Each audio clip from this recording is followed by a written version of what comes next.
ما للظالمين من حميم ولا شفيع يطاع يعلم خائنة الأعين.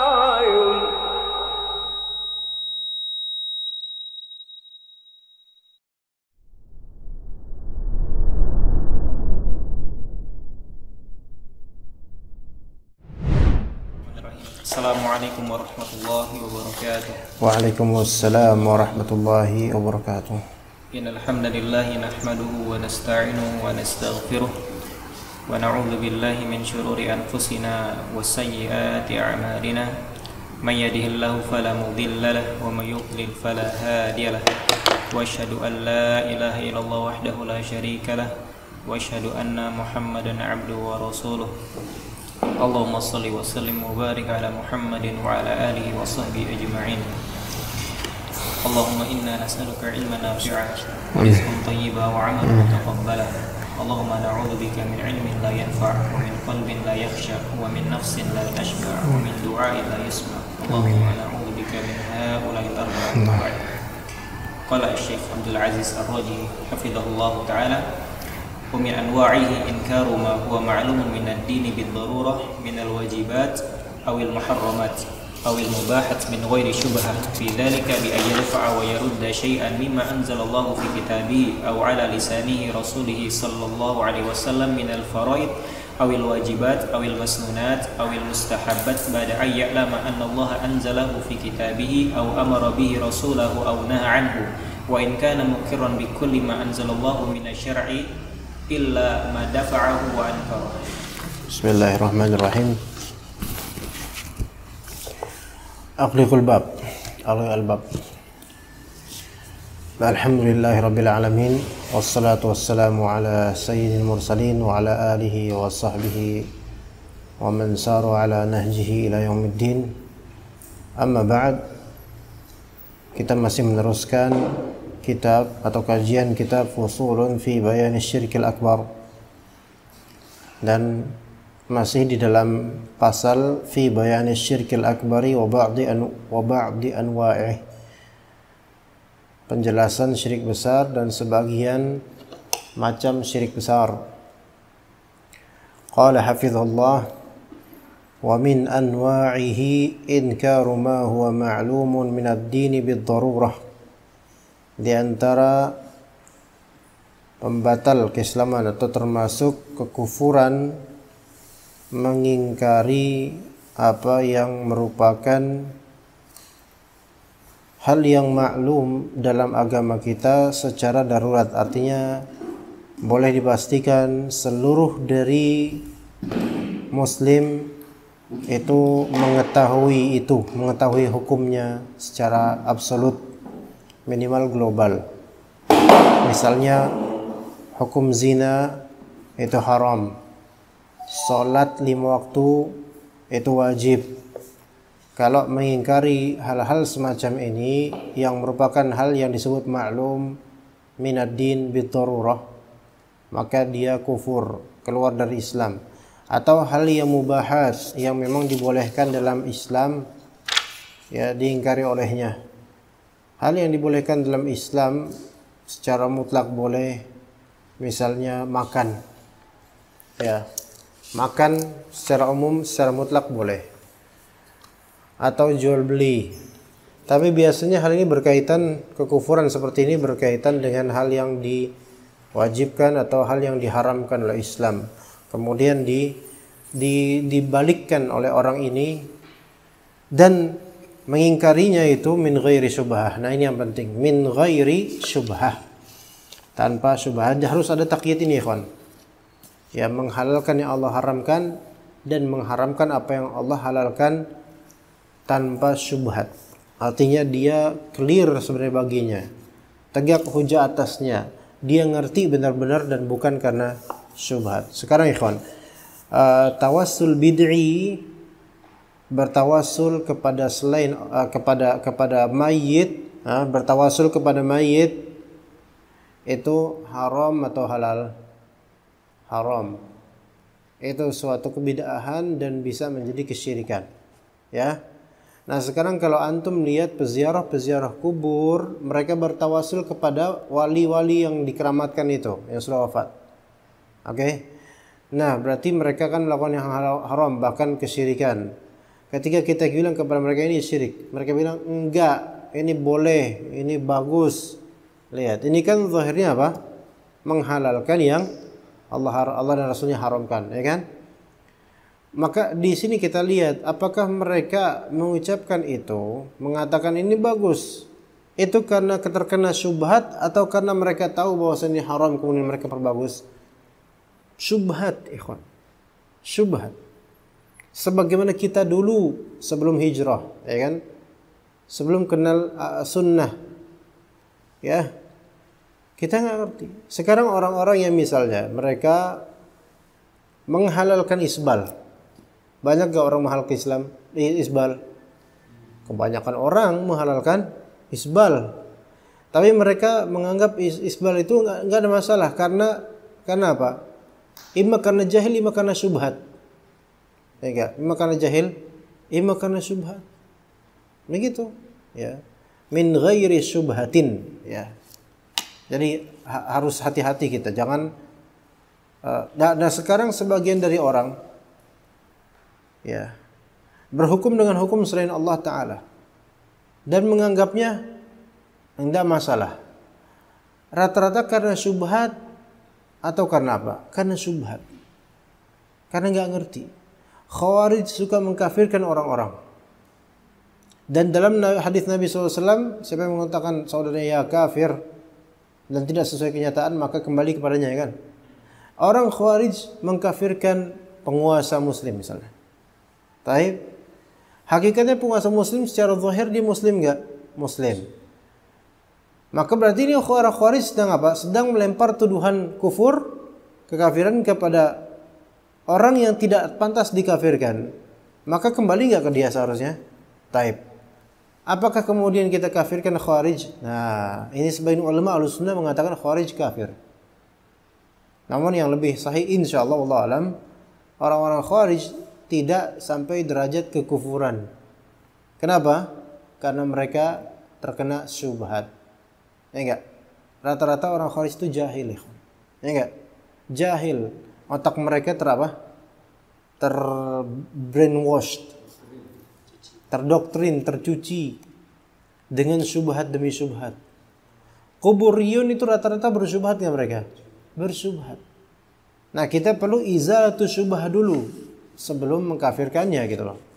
Maksudnya kita terangkan dulu sampai mereka paham, karena mereka ini selama ini melakukan hal seperti itu karena tidak paham atau terkena syubhat atau ikut-ikutan gitu loh.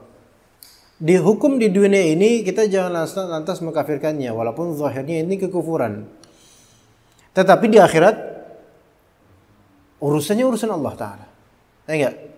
Boleh jadi di kita enggak mengkafirkan karena kita harus berhati-hati dalam masalah ini, dan kita menganggap orang ini masih punya syubhat gitu, kesian dia. Masih punya syubhat. Harus dihilangkan syubhatnya sampai terang baginya.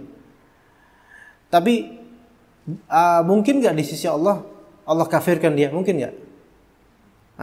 Mungkin? Mungkin. Paham enggak maksudnya di sini? Ada orang kuburi, dia pemuja kuburan, dan dia banyak terkena syubhat gitu dengan itu. Dia nggak begitu paham dan seterusnya. Kita melihat zahirnya ini kekufuran memang, tapi kita melihat zahirnya orang ini memang jahil atau terkena syubhat. Maka kita tidak lantas mengkafirkan dia, melainkan kita ajarkan kepada dia. Oke? Kemudian dia mati. Belum sempat pengajaran dia mati. Urusan tentang dia sekarang urusan Allah Ta'ala. Di dunia, di alam dunia, zahirnya kita tidak mengkafirkan dia. Dia mati dalam keadaan Islam, tapi dia fasik dengan kefasikannya. Adapun di akhirat, mungkin saja bagi Allah Ta'ala dia itu keluar dari Islam, mungkin juga tidak. Allah lebih tahu tentang keadaan dia. Paham gak ikhwan di sini? Ya, begitu. Ya. Min ghairi syubhatin fi dzalika bi an yadfa'a wa yarudda syai'an mimma anzalallahu fi kitabihi aw 'ala lisani rasulih. Ya, dia menolak sesuatu dari apa yang Allah turunkan di kitabnya dan juga melalui lisan Nabi-Nya SAW min al-faraid. Al-faraid di sini maksudnya adalah kewajiban-kewajiban. Ya. Ya, wal aul wajibat atau kewajiban-kewajiban. Di sini faraid dengan wajibat ini para ulama sebagian membedakan antara keduanya. Faraid itu ada yang mengatakan faraid adalah apa yang ternaskan perintahnya langsung oleh Allah dan Rasulnya. Seperti salat, ya. Adapun wajibat itu adalah hal-hal wajib yang tidak secara langsung dinaskan melainkan difahami itu sebagai kewajiban oleh para ulama. Begitu. Sebagaimana awil masnunat, awil mustahabbat. Ya di sini ada istilah faridah, fardu, ada istilah wajib. Secara asli maksud dua-duanya sama-sama harus ya enggak? Sama-sama harus. Perbedaannya apa? Antara fardu dengan wajib sebagian ulama memisahkannya, membedakannya. Ya, bisa paham di sini, kawan? Paham Alwi? Fardu sama wajib sama-sama harus kan? Kenapa kok di sini kok dikatakan dua hal? Faraid, fardu dan wajibat. Berarti harusnya ada perbedaan enggak? Perbedaannya adalah fardu sebagian ulama menganggap fardu itu apa yang sudah dinaskan, ditekskan dalam Al-Qur'an dan As-Sunnah akan perintahnya, itu fardu. Gimana? Faham di sini, kawan? Misalnya Allah Ta'ala mengatakan aqimus shalah wa aqimus shalah. Maka salat 5 waktu itu salat fardu. Salat fardu. Adapun wajibat ini dipahami oleh para ulama kalau dibedakan antara fardu dengan wajib, maka wajibat ini adalah keharusan yang tidak ditekskan secara langsung. Ya, maksudnya tidak langsung dengan lafalnya gitu loh. Sebagaimana sholat dipenuhi sholat. Contoh. Ketika misal antum disuruh sama orang tua untuk antum biasa disuruh sama orang tua apa kalau di rumah? Belanja. Kalau kecil disuruh beli micin. Beli micin.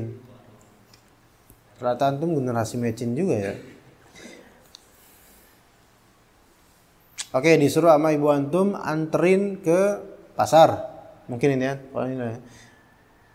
Ada enggak dalam nas ya ayyuhalladzina amanu gitu? Enggak ada kan? Anterin ke pasar enggak ada. Tapi itu masuk ke dalam madmun birrul walidain, ya enggak? Birrul walidain itu ada nasnya jelas. Maka itu fardu. Dan apa yang termasuk dalam konten birrul walidain itu namanya apa? Wajib. Gimana? Ya, enggak ada kan nasnya bahwasanya antum diwajibkan untuk nganterin emak pasar, enggak ada kan? Enggak ada. Tapi secara pemahaman itu masuk ke dalam birrul walidain. Gitu loh. Itu kalau mau dipisahkan dibedakan antara faraid dengan wajibat. Gitu. Kalau ditanya apa hukum birrul walidain, semua manusia sepakat. Birrul walidain merupakan keharusan, ya, entah disebut fardu atau wajibat. Tapi kemudian orang ini bilang enggak, berbakti pada orang tua itu enggak wajib. Ya, yang wajib adalah berbakti pada Allah. Itu orang maunya apa ngomong kayak gitu dia, ya kan? Jadi dia mengingkari suatu kewajiban atau faridah yang semua orang sepakat dan mengetahuinya. Awil masnunat, awil mustahabbat, atau masnunat, hal-hal yang disunahkan atau hal-hal yang dianjurkan. Sama seperti tadi faraid dan wajibat, masnunat dan mustahab. Apa bedanya hukumnya sunnah dengan hukumnya mustahab? Kan ada kayak gitu. Perbedaannya ulama membedakan kalau disebut masnun atau sunnah itu berarti ada teks khusus tentang amalan tersebut. Ya. Ada teks khusus tentang amalan tersebut. Benar di teksnya ada tuh. Tapi kalau misalnya mustahab, maka ini merupakan ijtihad dan pemahaman ulama akan penganjurannya. Entah dengan qiyas, entah karena amal ini masuk ke dalam sunnah yang tertentu misalnya. Ya. Contohnya apa?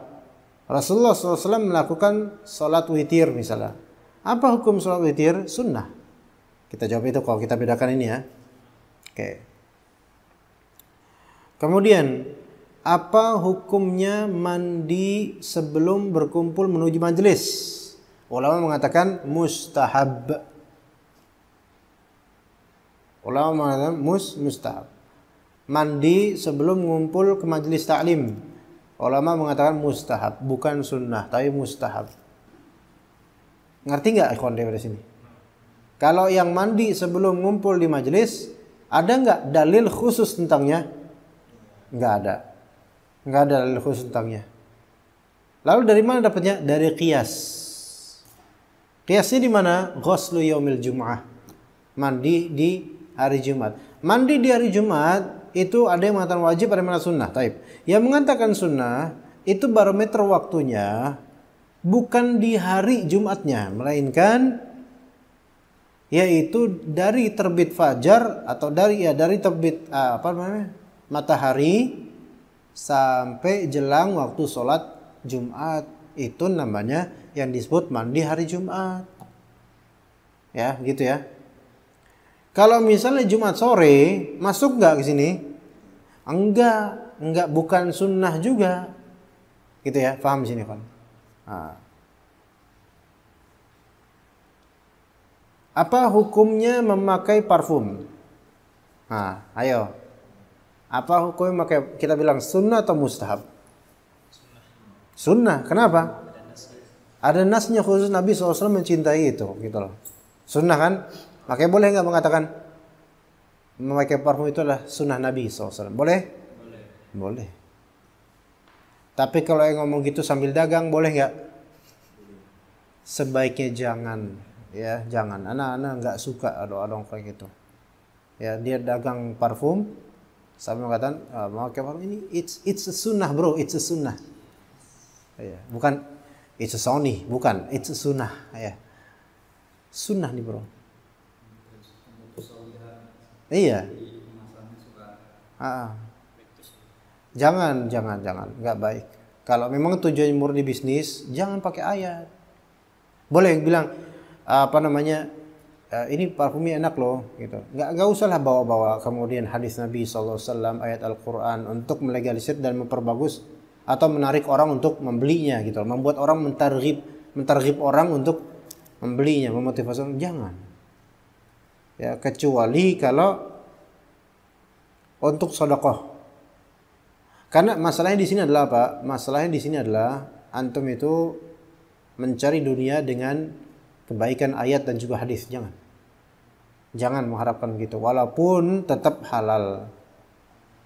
Tetap halal. Enggak boleh di sini, enggak boleh dari segi pakai itunya. Adapun secara transaksi sah atau enggak? Sah atau enggak? Sah. Antum beli habatus sauda yang di kemasannya ada sabda Nabi, sah enggak transaksinya? Sah. Yang salah sekarang siapa?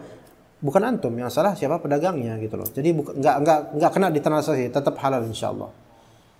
Cuman enggak bagusnya itu di apa? Memakai ayatnya gitu loh. Enggak bagus, ya. Begitu. Kalau anda mau seperti itu bisa banget, ikhwan. Bisa, ya. Tapi enggak baik gitu. Taib, jadi itu bedanya sunnah dengan mustahab. Nah, kemudian ba'da an ya'lama, setelah mengetahui annallaha anzalahu fi kitabihi aw amara bihi rasuluhu aw naha anhu, dia sudah tahu bahwasanya Allah telah menurunkan hukum tersebut di Al-Qur'an, atau dia sudah tahu Rasulullah SAW telah memerintahkannya di sunnah atau melarangnya di sunnah. Dia mengingkarinya, gitu loh. Bukan karena syubhat, bukan. Contoh misalnya, bro, makan minum di bulan puasa boleh nggak? Dia jawab boleh. Loh, antum kafir loh kayak gitu. Loh, kan antum bilang makan dan minum di bulan puasa. Kan bisa malamnya.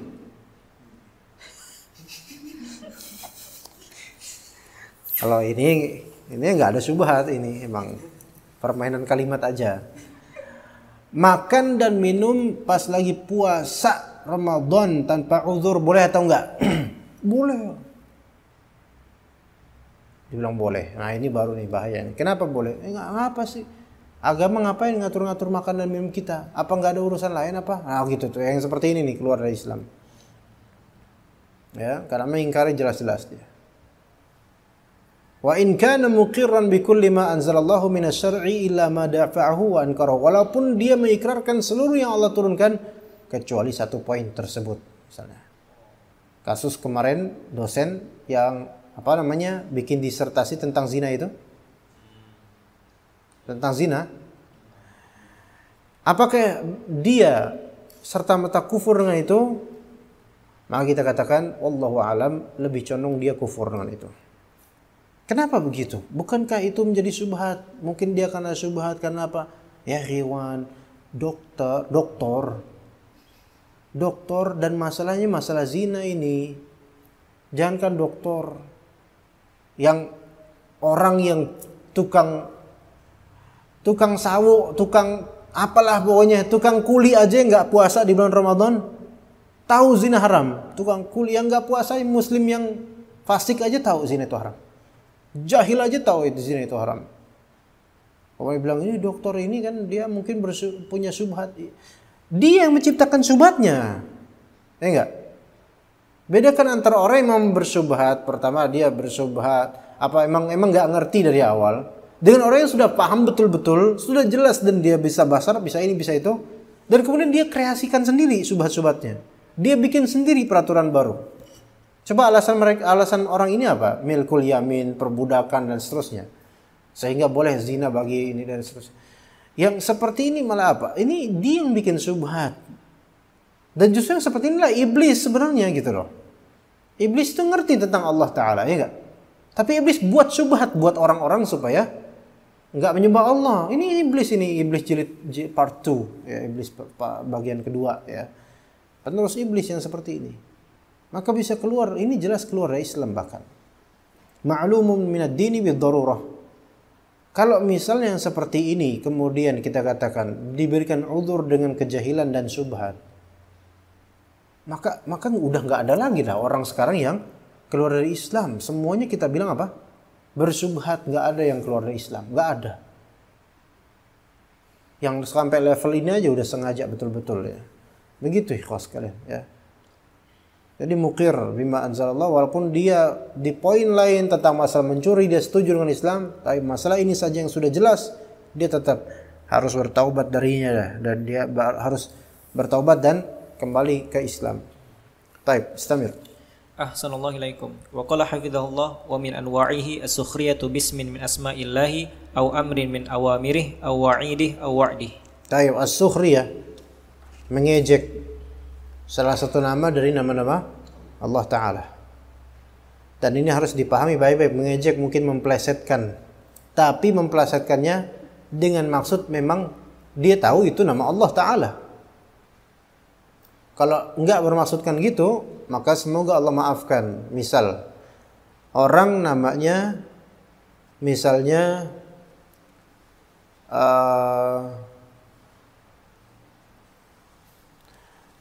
Abdurrahman. Panggilannya apa kalau di Sunda? Maman. Sampai ada pemain bola Maman Abdurrahman kan ada. Persib kan? Udah kemana? Di Persija kalau salah. Hah? Maman Abdurrahman. Taib, Abdurrahman di Indonesia kadang disingkat panggilannya Maman. Ya kan? Maman. Apakah ini pengejekan terhadap nama Allah? Zahirnya sih iya sih, karena kan Abdurrahman, Ar-Rahman di sini kan nama Allah. Hambanya Ar-Rahman, hambanya Allah Ta'ala. Ar-Rahmannya diganti Maman. Ini sebenarnya melencengkan, melecehkan dan mengejek sebenarnya. Tetapi di sini nggak ada orang memaksudkan seperti itu. Dan orang pun nggak tahu kalau itu maksudnya adalah mengejek nama Allah Ta'ala. Maka wallahu alam tidak sampai seperti itu insyaallah. Cuman makanya lebih afdal. Makanya orang Arab ikhwan beda dengan orang Indonesia, karena orang Arab lebih paham nama mereka gitu. Makanya orang Arab itu enggak memanggil nama temannya nama yang disembah itu gitu, nama yang dinisbatkan kepadanya. Misalnya ada orang namanya Abdul Fattah. Ada dosen anak dulu Libya namanya Abdul Fattah, Ustadz Abdul Fattah. Kita orang-orang Indonesia manggil beliau Ustadz Fattah. Iya. Tapi ketika kita ke idarah itu apa namanya? Kantor ustadz gitu, kantor karyawan ustadz. Ya syu'un, pokoknya di ustadz ana abhathu an Ustaz Fattah. Ustaz Fattah mana Ustaz Fattah? La adri Ustaz Fattah. La yujad huna ismuhu Ustaz Fattah. Masa nggak ada dalam hati? Masa nggak tahu Ustaz Fattah masyhur di sini, di satu gedung masyhur. Semua orang dari jahilnya sampai alimnya tahu tentang beliau. Mungkin jin-jinnya juga tahu. Ustaz Fattah, Ustaz. Orang Mesir. La yujad huna ismuhu Ustaz Fattah. Al-mawjud Ustaz Abdul Fattah. Ya wes. Iya, huwa dha. Ini itu di Arab seperti itu ya, Pak. Abdullah. Antum Abdullah mau manggil Allahnya? Enggak. Panggilnya Abdullah kan? Di kita panggilnya Bedul. Dullah. Iya. Abdul Karim. Panggilnya bukan Ustadz Karim, bukan. Ustadz Abdul Karim gitu. Harusnya gitu. Oke, orang Indonesia memang singkat. Ya. Aab, Abdullah panggilnya Aab, ada. Ya. Nah, karena tidak masuk gitu, maka insya Allah nggak masuk bab ini, nggak masuk ke bab ini. Tapi sebaiknya kalau tahu namanya Abdurrahman, sekarang kita sudah tahu bahasa Arab, sudah kenal sunnah, ada Abdurrahman, kalau bisa manggilnya jangan Maman, panggillah Abdurrahman, atau panggil hal yang lebih baik, mungkin yang nggak sampai seperti itu, mungkin manggil kunyahnya Abu siapa? Nggak apa-apa, nggak masalah. Karena itu bukan nama Allahnya kan, Dul, gitu. Tapi kalau maksudnya gundulmu ya jangan. Ya, begitu. Atau mengejek perintah dari perintah Allah, atau ancaman dari atau janji Allah Ta'ala.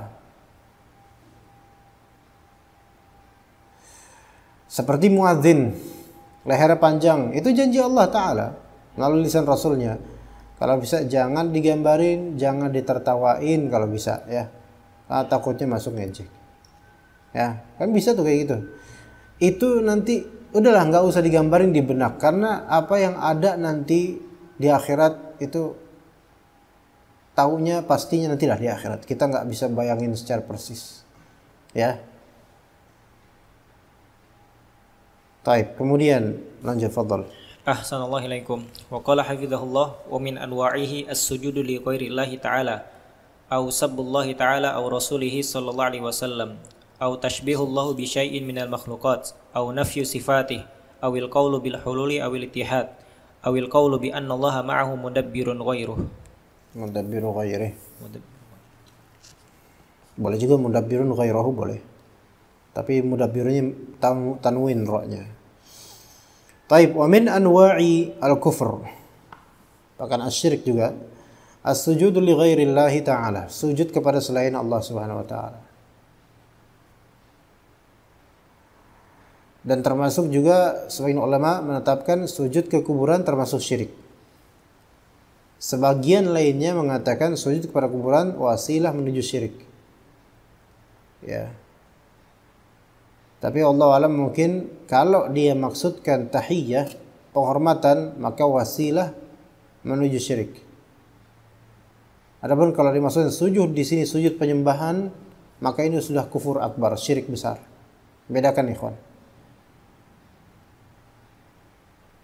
Di antara dulu yang sempat terjadi perdebatan calon presiden, nah di fotonya apa? Ketika di panas-panasnya perdebatan itu, di hari-hari politik lah ketika itu, ya, ada di antara penguasa kita sekarang nih, ketika itu apa, sujud di kuburan apa Bung Karno atau siapa gitu, sujud di kuburannya, ya, langsung dikafirkan nggak? Auto kafir nggak? Sebelum masalah kafirnya dulu. Pahami kalau sujud di sini adalah dia maksudnya tahiyyah. Tahiyyah itu apa ya? Greetings, penghormatan dan semisalnya. Bukan maksud penyembahan dan pengagungan seperti sesembahan, enggak. Kalau penghormatan belaka, maka ini maksiat besar. Ya, maksiat besar. Dan juga wasilah menuju syirik. Wasilah, pengantar menuju syirik. Itu satu. Kalau ternyata maksudnya dari sujud tersebut adalah peribadatan dan meyakini bahwasanya memang berhak dia untuk disujudkan kepadanya, maka ini syirik besar dan kufur akbar, keluar dari Islam. Oke, gitu ya. Nah, yang satu apa yang dua nih gitu. Kalau yang satu berarti ini fasik. Dan dia fasik dan juga jahil. Kalau yang kedua maksudnya adalah untuk diibadahi, maka dikhawatirkan dia keluar dari Islam. Tapi untuk langsung kita memvonis kafir, sebentar, kita lihat dulu. Ya, karena boleh jadi imma dia jahil atau dia terkena syubhat yang dibisikkan oleh kiainya. Bahwasanya memang dalam Islam itu layak seperti ini gitu. Begitu. Kalau ternyata emang dia cerdas, tahu, faham bahwa ini haram, syirik besar dan sebagainya, tapi tetap aja menghambakan diri kepada wali tersebut atau orang yang dikeramatkan itu, maka dia keluar dari Islam. Sujud kepada selain Allah Subhanahu wa taala. Au sabbullahi ta'ala au rasulih. Mencaci Allah atau rasulnya. Nauzubillah min dzalik. Ini keluar dari Islam. Mencaci Allah dan rasulnya keluar dari Islam. Ya.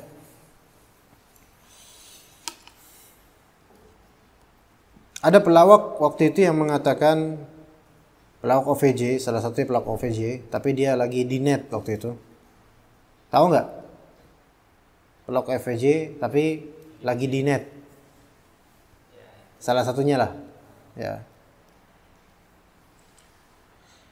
Itu ketika terjadi apa di bulan puasa bukan ya? Yaitu ketika ada pelawak lain yang mencontohkan bahwasanya Rasulullah SAW itu harum. Ya. Badannya harum, semerbak, seperti banyak bebungaan di dalamnya. Maka satunya ini ceplos, si pelawak ini. Itu badan apa kebon? Itu sempat geger netizen itu. Taib ini termasuk mengejek dan mencaci Rasul enggak saudara ikhwan? Itu badan apa kebon gitu. Spontan dia bilang gitu. Ini termasuk sukhriyah. Termasuk menghina Rasulullah SAW. Dan ini dia dalam keadaan apa? Gocean, bercanda. Kufur atau tidak? Kufur, keluar dari Islam. Ya, seharusnya penguasa itu apa? Menangkap orang seperti ini dan menyuruh dia taubat. Tapi masalahnya sekarang sebagian ulama menyatakan orang yang mencaci Rasul, taubatnya mungkin diterima, tapi hukuman untuk dia dibunuh tetap dilaksanakan. Seharusnya gitu. Sebagian ulama mengatakan begitu. Ya. Begitu. Ala kulli hal, yaitu masalah yang diperselisihkan ulama. Ala kulli hal, kita lanjut. Au tasbihullahi bi syai'in minal makhluqat. Menyerupakan Allah dengan sesuatu dari makhluk-makhluknya.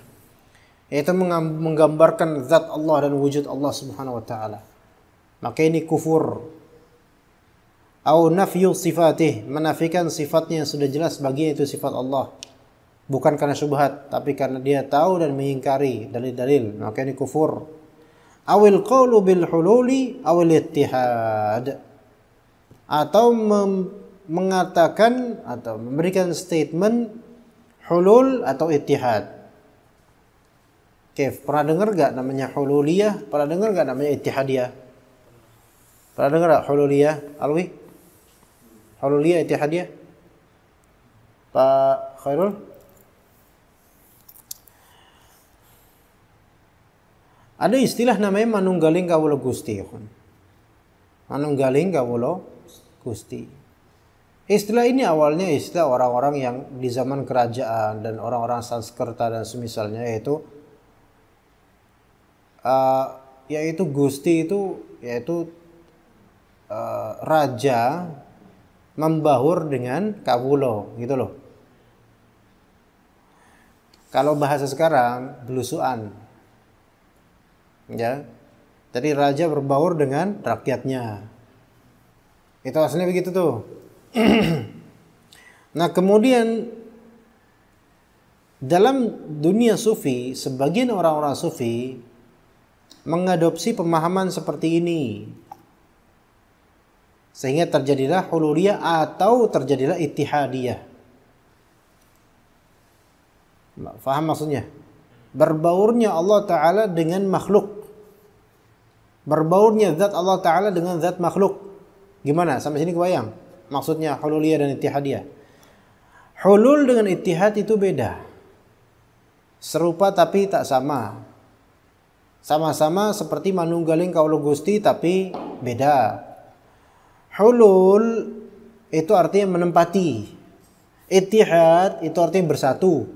Beda nggak menempati dengan bersatu? Nah, ketika ditengarai Allah Ta'ala menempati atau ada di bumi ini, gitu loh. Allah Ta'ala ada di bumi ini, maka ini artinya apa? Hululiyah. Allah bertempat di makhluknya. Ya. Tapi kalau ittihadiyah, Allah bersatu dengan makhluknya. Faham ikhwan di sini? Ya. Begitu ya. Mengatakan seperti itu bahwasanya Allah Ta'ala merasuki Nabi Isa alaihissalam. Allah ada pada zat Nabi Isa, maka ini kufur akbar. Ini masuknya kemana? Masuknya ke ittihadiyah. Atau bisa juga disebut hululiyah. Karena menempati rohnya atau jasadnya Nabi Isa alaihissalam. Itu ya. Ini kufur. Awil qawlu bi anna Allah ma'ahu mudabbiru ghairih. Atau mengatakan bahwasanya Allah itu bersama dengannya dalam rangka mengatur selainnya, yaitu dirinya dengan Allah berserikat dalam mengatur semesta ini. Konyol banget ya. Ya gitu. Taib. Fadal. Ahsanallahu wa qala hafizahullah wa min anwa'ihi imtihanul Qur'ani bi ayyi naw'in min anwa'il imtihan. Di antara macam kekufuran imtihan, yaitu menghinakan, merendahkan Al-Quran dengan apapun cara merendahkannya, baik dengan secara makna atau secara fisik. Secara makna gimana? Yaitu menghinakan dengan lafal, seperti membaca Al-Quran dengan sengaja dengan dendang lagu, sengaja ya. Yang maksud menghinakan, maka ini kufur. Atau main-main di bacaan Al-Quran, sengaja main-main tuh supaya lucu, ini termasuk kekufuran. Imtihan, menghinakan Al-Quran secara makna. Atau menghinakan Al-Quran secara fisik, mushaf misalnya, ya, menginjak mushaf. Atau sebagian calon dukun cebok dengan lembaran mushaf, maka ini kufur, kelas keluar dari Islam. Keluar dari Islam, kelas. Na'udzubillah min dzalik. Seperti itu, ikhwan. Ya. Bagaimana kalau misalnya ini merendahkan tapi enggak bermaksud merendahkan? Contoh mushaf ditaruh di jok motor. Boleh atau tidak, ikhwan? Enggak boleh. Enggak boleh. Ini merendahkan. Tapi orang yang melakukan itu biasanya enggak bermaksud kan? Karena itu tempat yang mendingan, aman gitu kan ya? Iya. Gitu ya, paham? Jadi kalau memang dia tidak mampu menaruhnya di tempat lain di motor, terus taruh jok, ya kelas. Mau apa lagi, mau apa boleh buat. Sebagaimana masalah masukin mushaf ke WC atau kamar mandi. Kalau darurat, ya kelas apa boleh buat gitu. Tapi masukkan mushaf ke kamar mandi itu sama dengan merendahkannya enggak? Iya, merendahkannya. Cuman kan konteksnya ini kan kalau saya taruh di luar takutnya hilang gitu. Cuman insya Allah kalau Al-Quran di Indonesia ditaruh di luar WC nggak hilang, nggak ada yang ngambil Al-Quran, ya nggak? Coba aja antum taruh di wastafelnya, ada yang ngambil nggak? Nggak ada. Tapi taruh Al-Quran terus di sampingnya dompet, yang hilang yang mana? Dompetnya. Kalau yang hilang Al-Quran, nih malingnya berarti soleh nih. Berarti dia nyari akhirat bukan nyari dunia. Gimana? Nyolong Al-Quran. Ya gitu. Mungkin gak seseorang nyolong Al-Quran? Mungkin. Anak ke Kuitang pernah, Habib. Kuitang tempat dekat antum kan, dekat Umi antum kan. Kan banyak toko buku tuh. Toko buku bekas, buku murah kan. Anak lihat ada rak khusus Al-Quran. Anak lihat Al-Qur'annya, ternyata ada tulisan wakaf masjid ini. Ngerti gak maksudnya? Itu colongan itu. Nyolong dari masjid yang sudah jelas wakaf, dicolong terus dijual. Capek deh. Ini berarti apa? Nyolong Al-Quran. Ada orang nyolong Al-Quran, ada ikhwan. Berarti ya boleh kalau misalnya antum takut nanti takutnya tiba-tiba mushaf antum ada di kuitang, ya udah antum daripada gitu taruh masukin juga ke kamar mandi, kalau bisa ada tasnya atau handbag atau dan sebagainya. Yang mushaf lembaran sobek-sobek yang berceceran Dibakar dengan tujuan untuk menghilangkannya supaya tidak terhinakan nanti, boleh. Daripada dia dikeliwur-keliwur kemudian masukin ke tong sampah bersama dengan benda-benda yang kotor atau najis, maka lebih afdal imma dikubur, imma dibakar. Dibakar di sini bukan maksudnya untuk menjelekkan Al-Quran, bukan, tapi untuk menghilangkan lafal-lafalnya supaya tidak tercerai-beraikan dan terhinakan nanti atau terinjak dan semisal gitu, nggak masalah. Begitu yang difatwakan oleh para ulama. Sallallahu ala nabiyina Muhammad wa ala alihi washabbihi ajma'in.